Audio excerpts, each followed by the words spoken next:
देखिए भक्ति काल से संबंधित विचार। आचार्य रामचंद्र शुक्ल ने केशवदास को भक्ति काल में सम्मिलित किया है, ये तो हम सब जानते हैं। उन्होंने केशवदास को भक्ति काल में सम्मिलित किया है। आचार्य रामचंद्र शुक्ल कहते हैं कि रामचरितमानस को लोगों के हृदय का हार कहा है उन्होंने। रामचरितमानस क्या है? लोगों के हृदय का हार है। गोस्वामी जी की भक्ति पद्धति की सबसे बड़ी विशेषता उसकी सर्वांग पूर्णता है। ये उन्होंने तुलसीदास जी के लिए कहा है कि गोस्वामी जी की भक्ति पद्धति की सबसे बड़ी विशेषता सर्वांग पूर्णता है। रामचरितमानस में तुलसी केवल कवि रूप में ही नहीं, उपदेशक के रूप में भी सामने आते हैं। तुलसी कवि रूप में ही नहीं, उपदेशक के रूप में भी सामने आते हैं।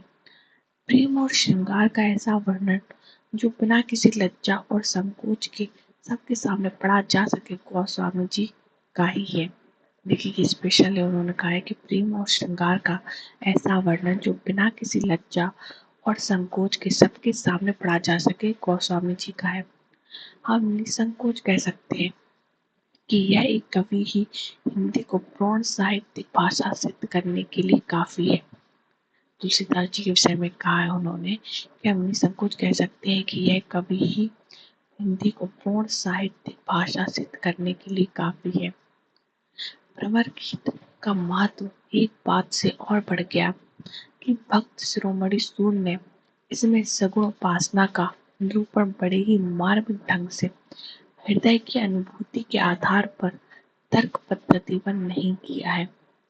भ्रमर गीत का महत्व इस बात से बढ़ गया कि भक्त शिरोमणि सूर ने इसमें सगुण उपासना का निरूपण बड़े ही मार्मिक ढंग से हृदय की जो अनुभूति है उसके आधार पर तर्क पद्धति पर नहीं किया है।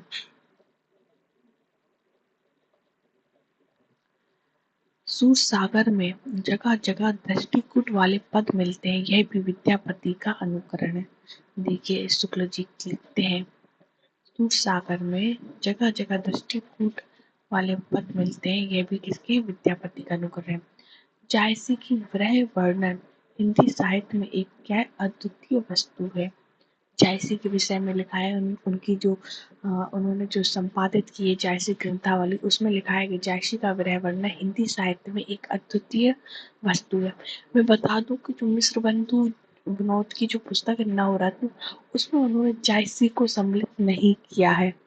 और जयपुर में किसी यूनिवर्सिटी में जब पीएचडी एंट्रेंस था तो उसमें ये क्वेश्चन आया था कि मिश्र बंधुओं ने जायसी को मिश्र बंधुओं की नवरत्न में कौन से कवि सम्मिलित हैं, ऐसा क्वेश्चन था।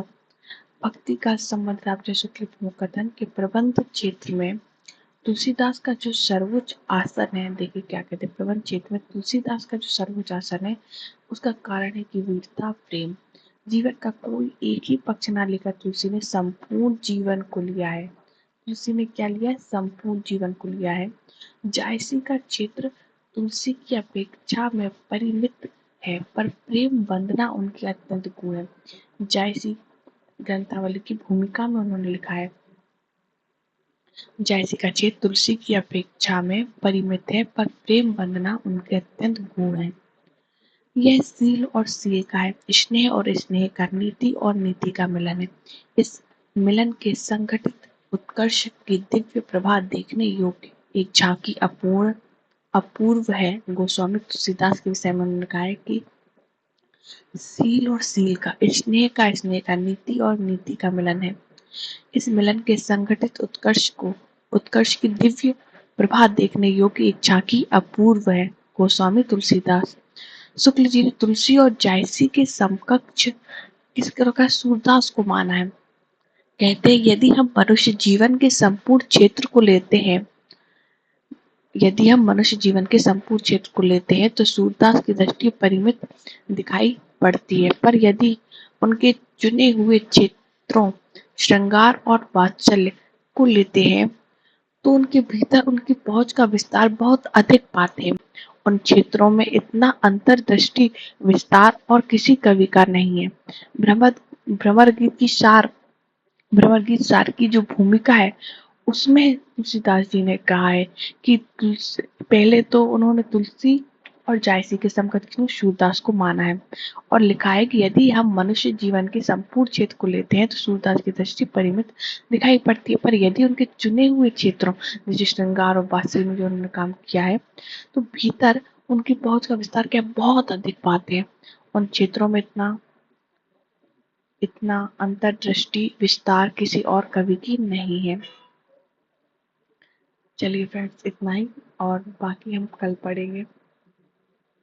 Thank you and please share and subscribe और लाइक, तभी तो मुझे पता चलेगा आपको मेरा कंटेंट पसंद आता है या नहीं। So please like and share subscribe.